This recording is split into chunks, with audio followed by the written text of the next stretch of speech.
Hello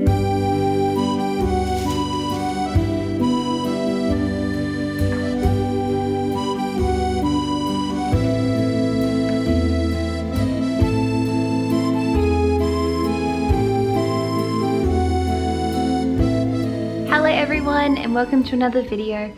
Today we're going to be filming something a little bit different. Today we're going to be doing a Studio Ghibli themed what I eat in a day video. I actually had this idea for this video like ages and ages ago. I'm pretty sure I had this idea when we lived in Japan still, but back then our kitchen in Tokyo was so teeny tiny that it just would have been impossible to make all of this stuff. Anyway, we're here now and I'm finally making this video and I am so excited because it looks like it's going to be a lot of fun.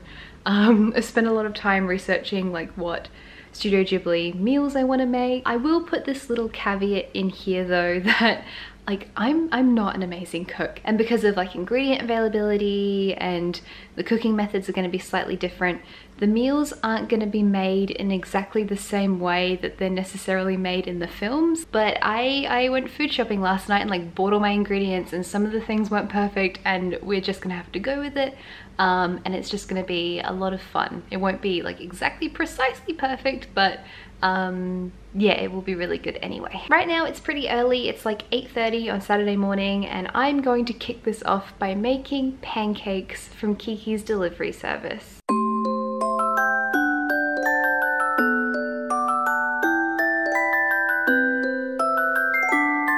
I feel like it would be pretty out of character for me to do anything other than pancakes to start. I eat a lot of pancakes and I make a lot of pancakes on this channel, but today's the first day I'm actually giving you guys like the recipe I used to make the pancakes. I love all Studio Ghibli films, like I have these very particular ones which are my favorite, but Kiki really resonates with me and she's such an interesting and mature heroine for someone who's like really young. But if you haven't seen the film, she lives above a bakery and that's where she operates her delivery service from, and she sort of like lives with this family, and because it's a bakery she has access to a lot of flour.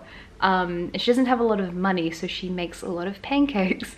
And I love this because when I was a student and also when I was a teacher living in Japan, I made so many pancakes. Like flour is so cheap. So I love that bit of the movie where she talks about that. Okay, so hello from my kitchen. I have barely moved. I was sitting on the couch before. This recipe is going to be in the description down below if you want to check it out, and I'm going to put all of the recipes from this video in the description as well, so you guys can like easily access all the things that I used if you want to go back and get more details. This is the recipe I tend to use. Pretty much I've memorized the recipe and I just use like a derivative of this, and the only real difference that I do is that I use self-raising flour. So I don't like using baking powder. I think it tastes really bad. And yeah, let's get started. I'm gonna be making these pancakes, and then there's a few cute little ingredients that go around. Please focus. Hello. Okay, there we go. So I'm gonna be making these pancakes now, and then there's a few cute little ingredients that go like around the pancakes to make them, to garnish it. I can words. Okay, let's do this.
so fluffy, which makes it absolutely perfect.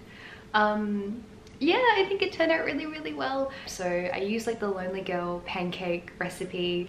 Obviously anyone can use that recipe, and then I've just sort of like changed the way I like add things in. So I do like the eggs and stuff first, and I beat them for quite a while. And then I also do more flour than the recipe asks for. So like I'll tend to just put like an extra spoonful of flour in.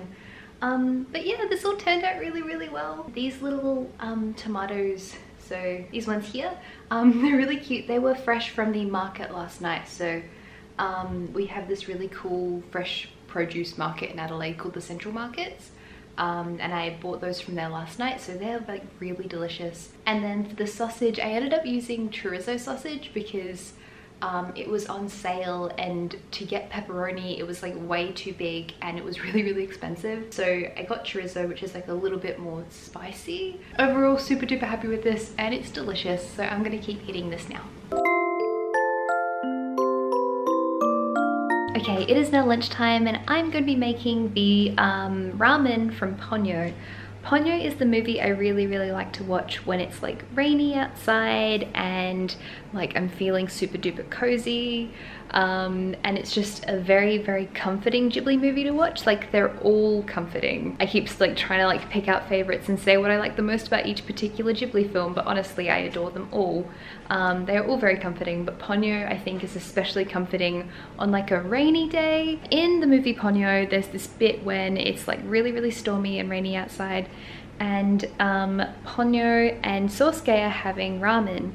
And the ramen is made by Sosuke's mum, Lisa. Pretty much it's just like super duper simple instant ramen. She makes it in a little bowl in about a few minutes, but it looks like the most comforting, lovely meal ever.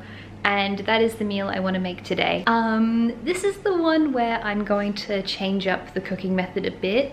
I don't know if you guys have tried making instant ramen in a bowl with a kettle, but I suck at it. I can never make the noodles cook properly, so I'm gonna go ahead and actually cook the noodles on the stove and cheat a little bit because I want them to be edible and not taste horrible. I did mess up a little bit because yesterday when I was buying all these ingredients, I actually bought the wrong one. I meant to buy the miso flavored ramen. I'll actually show you what I'm talking about. This is the brand I bought. Now I wanted the like noodles to look right. So you can see like it's got like the sort of like lighter colored sauce here, but there's this like oil here that changes the color. Yeah, so that's like the wrong color for what I wanted. I literally just like picked up the wrong packet. So yeah, same brand, but wrong flavor of ramen. I meant to get the miso one. I accidentally got the Kyushu black. But my partner in his infinite wisdom pointed out that I can just remove the oil packet and then it won't mess with the color too much. It might be a little bit less flavorful, but at least it will look more like the ramen it's supposed to look like.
overall, I mean, obviously it's not really any different to regular instant ramen with toppings on it.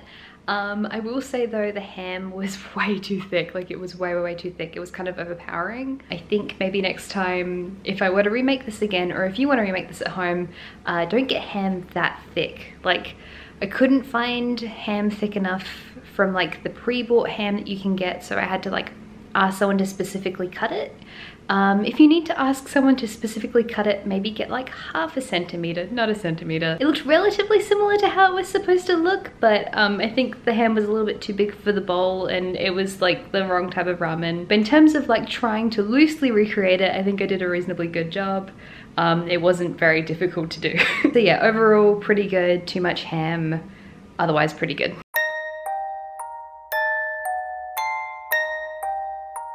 Okay, so moving on to the next recipe. This is the recipe I'm actually the most excited about making, and like excited me the most when I was planning this. I wanted to include a dessert or like snack type recipe. I was in between doing this one or doing the red bean buns from Spirited Away, and I loved those, but I don't know how to make those and it looked really difficult to make them from scratch. So I figured I'd like do this cake, or I would like buy a packet of red bean buns, and I thought making the cake would be more interesting. This is the second Kiki's Delivery Service themed thing today, but I love this cake from Kiki's Delivery Service. It is so pretty and it's so lovely, and I really wanted to like have a go at doing all the icing. So yeah, that's the next thing we're making today. I'm actually getting started on this pretty early so that the cake has time to cool, so that I don't ruin the icing by being impatient. I have learned the hard way not to be impatient when waiting for cakes to cool down. I'm not a very patient person. So yeah, today we are using a packet mix because I am lazy. I really should be making this from scratch. I like making chocolate cake and chocolate brownies from scratch, but pretty much last night when I was in the shops, I already had such a big bag. I was like, I don't want to buy a ton more stuff because it was already difficult to carry. Sorry, I'm just whinging at this point. Yeah, making this from a packet mix. And yeah, I'm a little bit concerned that the icing is a bit too light, because in the movie the icing looks quite a dark brown and this is a little bit more of a lighter brown. So if I put it, like if I mix it up and it looks too light, I might like add a little bit more cocoa just to darken it out a bit. And I think I'm probably going to add a bit of butter or oil just to make it a bit more glossy, because it's quite glossy in the movie. And then I've got this like white ready to roll icing that I want to use for the letters. So yeah, let's make the cake from Kiki's Delivery Service. It is the cutest cake.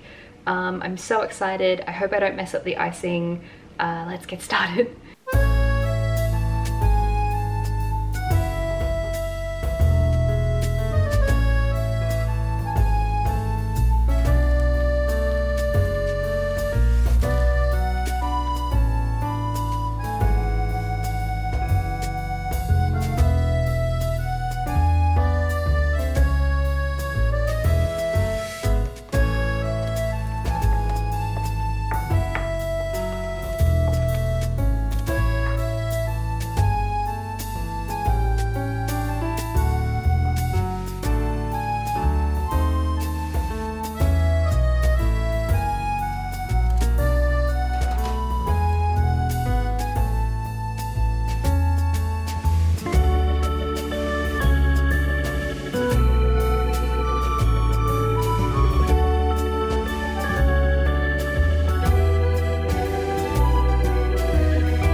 Okay, so Kiki's delivery service cake.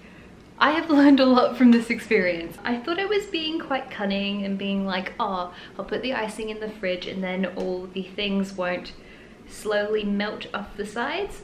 They did that anyway. To start with, I think the cutouts are a bit too big for the cake. I think I should have made them smaller just in general, but when I actually put them on the cake, because they were quite heavy and because the icing was quite oozy, they just kept sliding off, and I kept trying to push them back up and they just kept sliding. Had a little bit of an issue with the food coloring as well. I think I've stained my fingers red for the next few days, but my initial plan was to like use gloves and knead the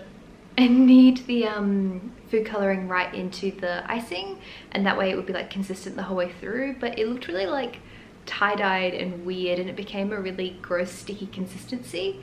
I didn't think I'd be able to like cut shapes out of it in that case. So I opted for painting on the food coloring, which was a lot faster, but also wasn't quite thick enough in terms of the color. Like the color wasn't as opaque as I would have wanted.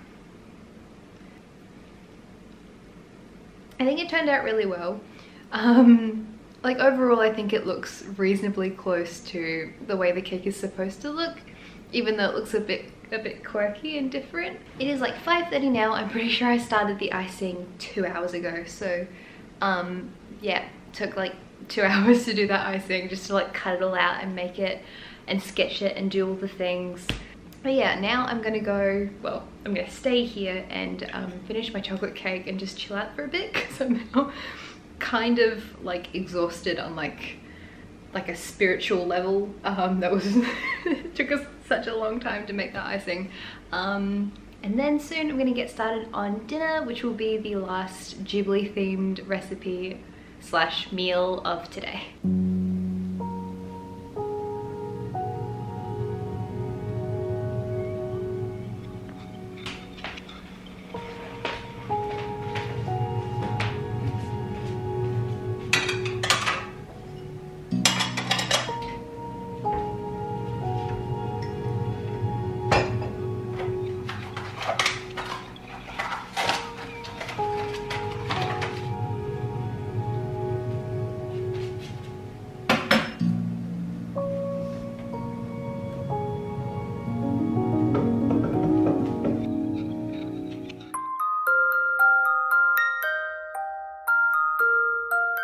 Okay, so we're on to the very last Ghibli meal recipe of the day.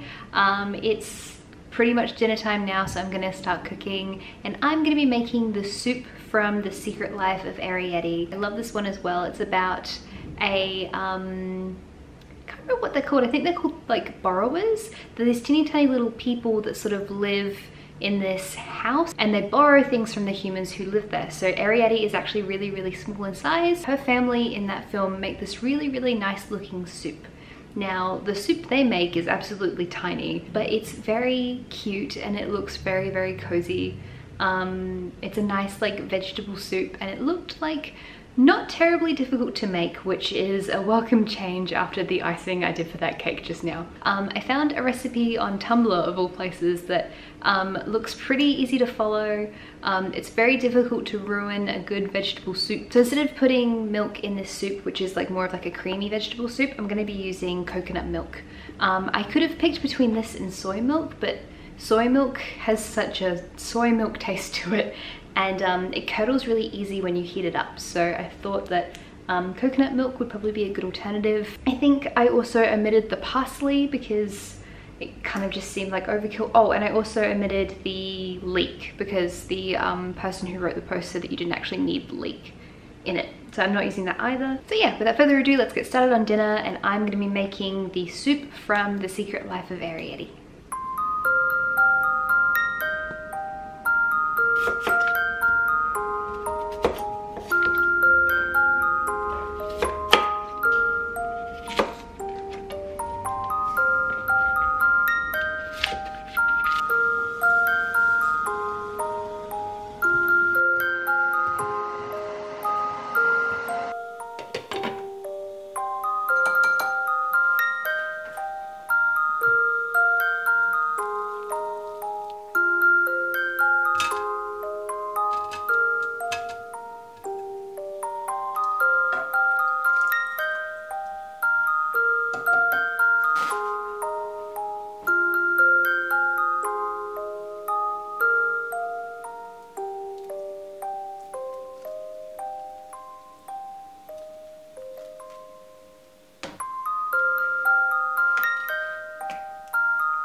Okay, so the last meal of the day is done, and overall I am really happy with it. To be honest, the soup is a little bit thin. I think it could have been just like a little bit thicker, but I was worried about curdling the coconut milk because I haven't really cooked with coconut milk heaps before, and I didn't know if it curdled like soy milk curdles, so I was a bit hesitant to like really boil it properly. And also probably don't omit the parsley, because I think the parsley would really add a lot to this particular recipe because the flavor is quite subtle. But yeah, overall a really good, healthy, creamy soup that doesn't have any cream in it, and it looks like really similar to the soup from Ariete. I'm going to enjoy this soup now, but I will check in with you guys in a second. Thank you so very much for watching. I hope you enjoyed seeing this Studio Ghibli themed what I eat in a day video. I've been cooking and baking since the moment I woke up this morning, and honestly I'm super tired, but I really enjoyed making these recipes today. I feel like I learned